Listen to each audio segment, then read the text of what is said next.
I was joined by the Finance Minister, Mathias Cormann, a short time ago. Mathias Cormann, welcome. Good to be back. As a West Australian senator, when do you want your borders opened? Well, I've been on the record on this for some time. I mean, I would like to see the borders opened as soon as possible, obviously, but, there are obviously decisions here for the state government to make, and I fully appreciate their desire to make that decision at a time that it is safe to do so. Clive Palmer has been denied entry to Western Australia as the state government is remaining fairly adamant about these interstate borders remaining closed for months potentially. He wanted to meet you in WA too. Will you meet him somewhere else? Well, look, I did have a meeting request, and I can confirm that the meeting did not take place on the basis that he was not able to enter the state. We'll see whether there'll be a future meeting request. I'm obviously not in a position to preempt that. I mean, it was related to his efforts to procure large doses, large quantities of hydroxychloroquine, which he has since donated to the Commonwealth for our medical stockpile, pending the results of various trials that are currently underway. I gather that he was going to be in WA for other reasons as well, but that was the context for the request for that meeting, and we'll see whether a meeting request comes forward in the future. But if it came forward, you could meet him in Canberra easily, couldn't you? Well, potentially that is true, and in years gone by, when he was a member of Parliament and I was in a position where I had to negotiate legislation through the Senate with him as the leader of the then Palmer United Party, and that is where we met from time to time. I mean, that's obviously a matter of public record, but we'll see whether there is a future meeting request that comes forward. Your Liberal colleagues in Tasmania and South Australia have taken the same stance on borders as the WA Premier and the Queensland Premier, Anastasia Palaszczuk. Why is Anastasia Palaszczuk the one that's being so much criticised publicly, particularly with this advertisement we're seeing from the LNP?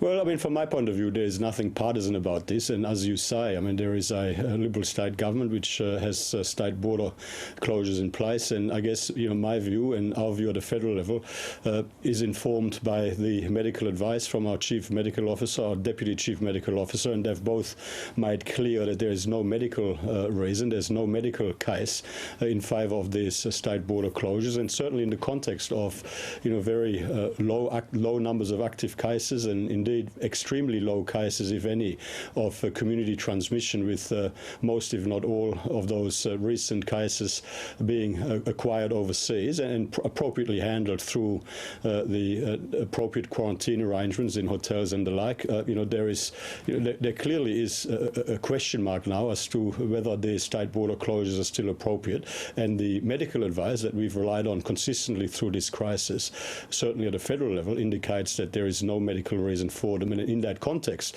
surely, we should, and this is not a partisan statement, this is just from a federal point of view, looking at the best interests of business, working Australians, the economy moving forward. If there is no medical reason to keep these closures in place, then, why would we continue to inflict harm on our economy and jobs, in that context? So in that context, is your criticism the same then of Premier Marshall and Anastasia Palaszczuk? I mean, do you think they're both making the wrong decision here for their economies? Look, I mean, I'm not being critical. I understand that, what they're all weighing up, and I'm not being partisan, and I'm not targeting anyone individually. I'm making the general point that given where we're at in terms of the fight against the virus, given the extremely low levels of community transmission of the virus, given the fact that the increased case numbers are now predominantly overseas acquired and appropriately managed, surely there is now a case to ease those restrictions and certainly to remove those state border closures as soon as possible, because why would you keep the economy back? Why would you hold business back? Why would you hold our capacity to generate new jobs and return those old jobs back when there is no medical reason to do so? And I guess the advice in front of us at a national level is that there is no medical reason to do so. On your proposed industrial relations reforms, Anthony Albanese says there's a problem in the economy, which is wages. Wages have been stagnant, he says. Do you agree that this is a problem, and should it be addressed by this process? Well, you know, he's wrong. I mean, prior to this crisis, wages continued to grow faster than inflation, and real wages growth was broadly in line with the long-term average. Now, of course, we want to see stronger wages growth, but stronger wages growth is not something that you see by government edict. It is something that, you know, ultimately is achieved through a growing economy. And, you know, of course, I mean, we want businesses to be able to be profitable and successful into the future so that they have the confidence to invest and hire more Australians. And as they invest more and hire more Australians and businesses grow and competition for workers increases, of course that will put upward pressure on wages. But the only way to sustainably increase wages faster than inflation over the medium to long term is on the back of a growing economy and on the back of productivity improvements. But ultimately there isn't a working group specifically on wages. Is that a mistake?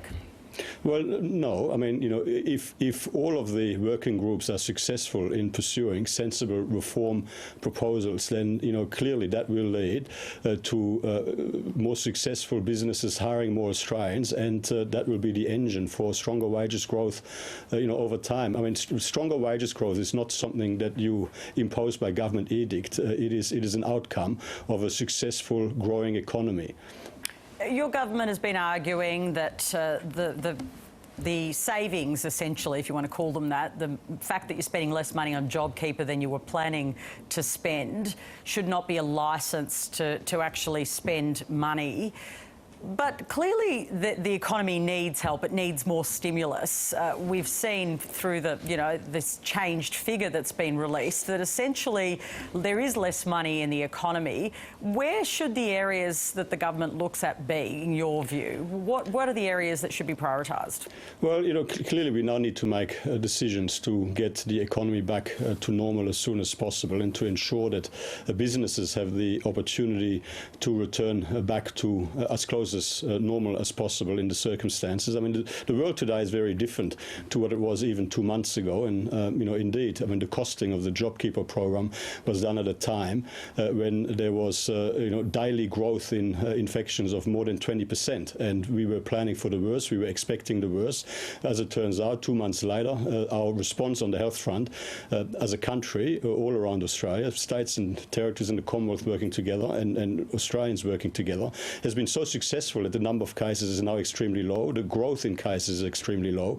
And so the context is different, and the cost is much lower. So the parameters have changed, and there's been, you know, a variation in the estimates accordingly. Now, I mean, all of Do you that accept, was though, going that the to be... economy might need more stimulus still? Well, you know, we accept that we need to have a strong national economic plan for the strongest possible recovery. We are, of course, you know, working now on the transition out of the period of temporary support measures in the economy. I mean, you know, the way this has worked is that, you know, initially we had to work very hard to get on top of the virus and save lives by slowing and suppressing the spread of the virus, and it looks like we're close to eliminating the spread of the virus. Then we also, of course, had to provide temporary support measures for those Australians who lost their jobs, and also to try and keep as many businesses in business and as many Australians in jobs as possible. And of course, the next challenge now is to get ourselves off that sort of, you know, medication, as the Prime Minister called it yesterday in his speech, to transition off this temporary support into a situation back as normal. And in that context, of course, I mean, we'll be announcing a whole series of measures, including and in particular through the budget on the 6th of October, to maximise the strength of our economic recovery. And it goes across the board. I mean, we'll focus on... So we can expect that budget in October to be focused around more stimulatory measures based on what you think the economy needs? Well, between now and then and in the budget, we'll continue to make judgments to provide the right incentives and confidence to business to invest and to start, you know, bringing these jobs back and start growing the number of jobs again, and indeed to ensure that those sectors of the economy that were particularly badly affected, you know, receive the appropriate support in the circumstances. And we keep hearing tourism is one of them, and there's no doubt about it. Look what's happened to the industry. Is the arts sector also one of those areas that you think needs targeting? Look, I mean, you know, we are considering all sectors of the economy, and certainly, I mean, tourism, hospitality, and aviation are those among those sectors that are particularly severely affected. Well, we have already provided specific support to the arts, and on the arts is one of the sectors, among others, that will continue to assess, you know, to what extent there are appropriate measures that we can take. But I'm obviously not in a position now to preempt or speculate on decisions that we haven't made yet. Just finally, Australian Border Force insisted yesterday it didn't know about the health issues on board the El Kuwait on Friday, and that's the day that ship docked. Now it's admitted it was told on Friday. Don't they have questions to answer? I mean, we're seeing here a massive disconnect, aren't we? Well, the bottom line here is that, in the end, nobody who was infected among the crew on the ship made it into the community in Western Australia to put, in a position where they were putting West Australian health at risk. The Agriculture Department federally advised WA Health, which has responsibility in this area, as I understand it, last Friday, and that's been confirmed. WA Health has responsibility to conduct the testing on the board and take various other measures in this context. And in the end, 6 people who were identified as having COVID, as being infected with COVID-19, were removed from the ship and put into quarantine appropriately in a hotel in Perth. I gather that none of them, certainly yesterday, were particularly unwell, but all had symptoms and were tested positive. So, of course, I mean, this is not a perfect world. I mean, we're working hard to try to keep our international trade open to the extent we can, in particular agriculture and our resources trade, which has helped keep the economy relatively stronger than it otherwise would have been. There are protocols in place at our ports in terms of how these things are to be managed. And do we need to look at those protocols again then, given there is this disconnect?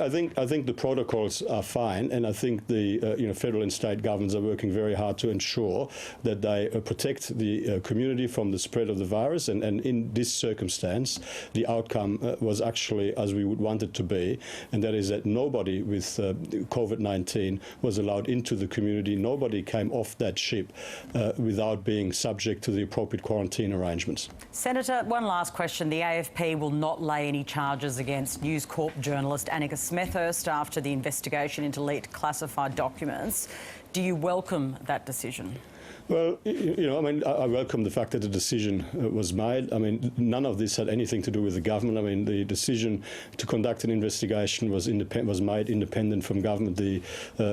All of the decisions in relation to this were made independent from government, as they should be. Okay. I don't think that any Australian would ever want these sorts of decisions to be made by the political level of government. I think that's right, but the government makes the laws, and journalists and media organisations, as you know, have been lobbying your government to change the laws. Are you prepared to do that? Well, no, the law worked out properly. I mean, the outcome is as it is, and I mean, I'm not sure how this demonstrates any issues with the law. But I mean, all laws are always under review. But I mean, this is well beyond my area of responsibility, as I'm sure that you would appreciate. I like the way you did that. Well beyond. Thank you so much for joining us. Always good to talk to you.